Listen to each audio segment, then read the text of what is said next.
Welcome to Emerald Lake. I'm Raven and I'll be showing you how to make an origami swan.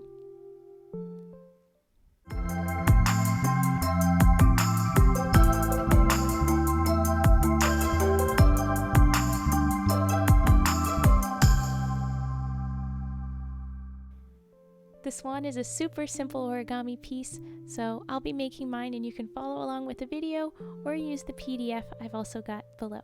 Great, here's the swan. I have a couple of examples here. We can see in the instructions that there are two colors, very notably, in a paper swan. Both sides of your paper will be visible. This side it's a little bit more difficult to see, but you will see both sides of the paper. So this is the time when you need to choose which side should I be watching. Whichever side you want to be the most dominant color, it should be the side that looks like the white in this PDF.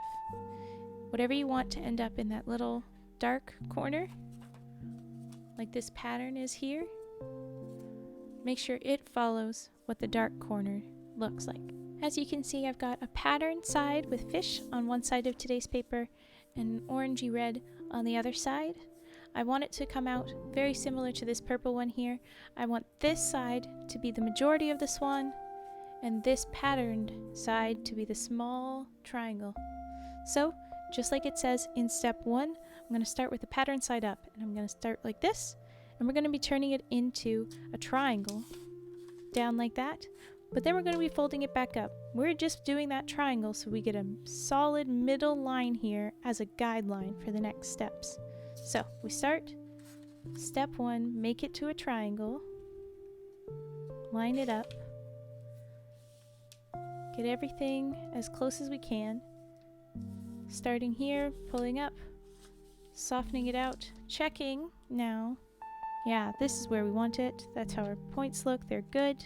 We'll hold it still and we'll make a more confident crease now. Flatten it out with your nail like this, or you can use the back of the nail like that. Or when it's in a flat side like this, you can pinch it close like that between your nails. Or you can use a tool if you need to. Now we're unfolding it before we move to step 2. We've got that solid guideline here. You can see it like this.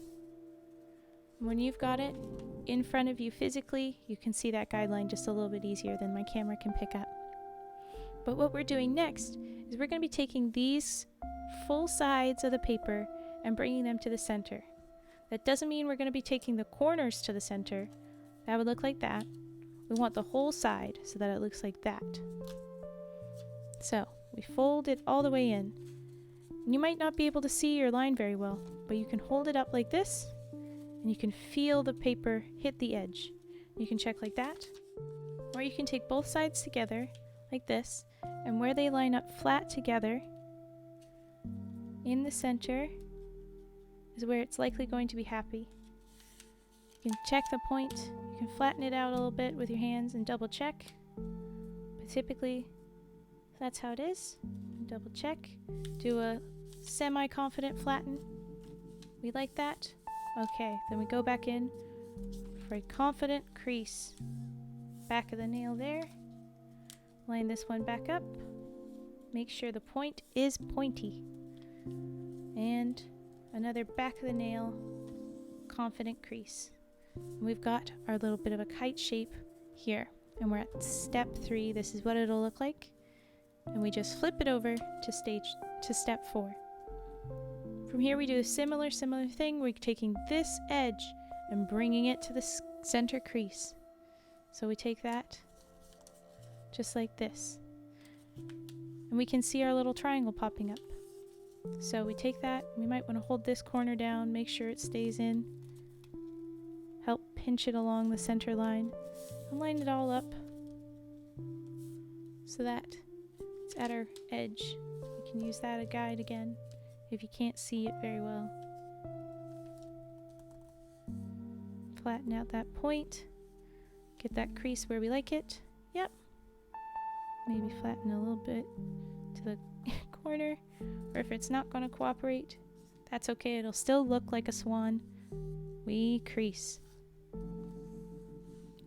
And there you go. We're doing it again on the other side. A little bit easier to find that edge in the center, so we can do that a little bit faster. Crease it pretty confidently and fully confidently there.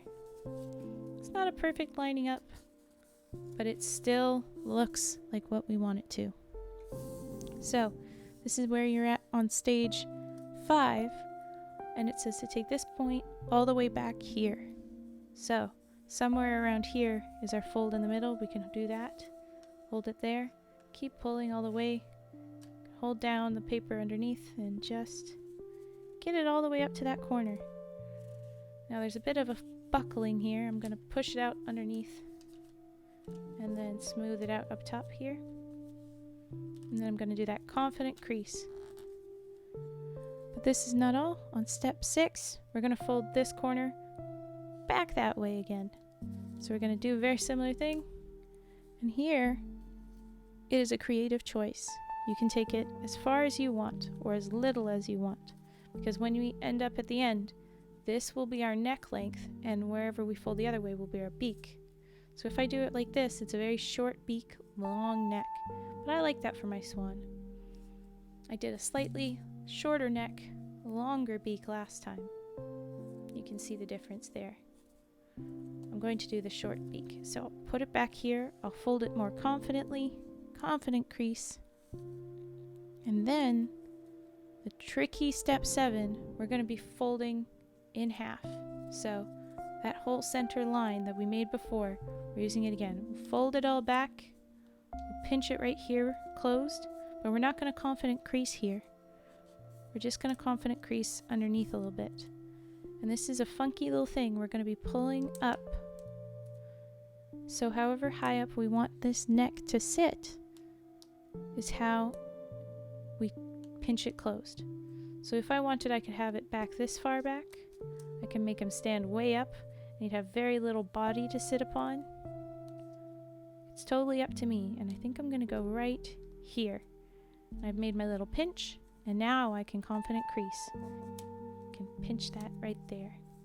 I've got to do the same bit for my little beak up here. I want to pull it out so that it doesn't just sit flat down. I'm going to pull it out like this. It's technically not on stage step 8, but it should be. I'm going to pull it out how I see fit and pinch it, and now confident crease it like that. So that I've got my swan. Now my gap made it a little obvious that we've got a color here, but I like it. Some individuality is not bad. So we've got a very tall swan here. We've got a little bit of a shorter swan here. But these are perfectly good. When you make yours, it's all up to you how far you want to fold your bodies back. If we undo this, you can see I didn't take this point all the way back to the back end, and that gave it lots more room to sit on. But that made it look like it has a super long body. So it's up to you where you want to creatively put your creases. Thanks so much for watching this video. Next up, I'll be making an origami duck. Thanks!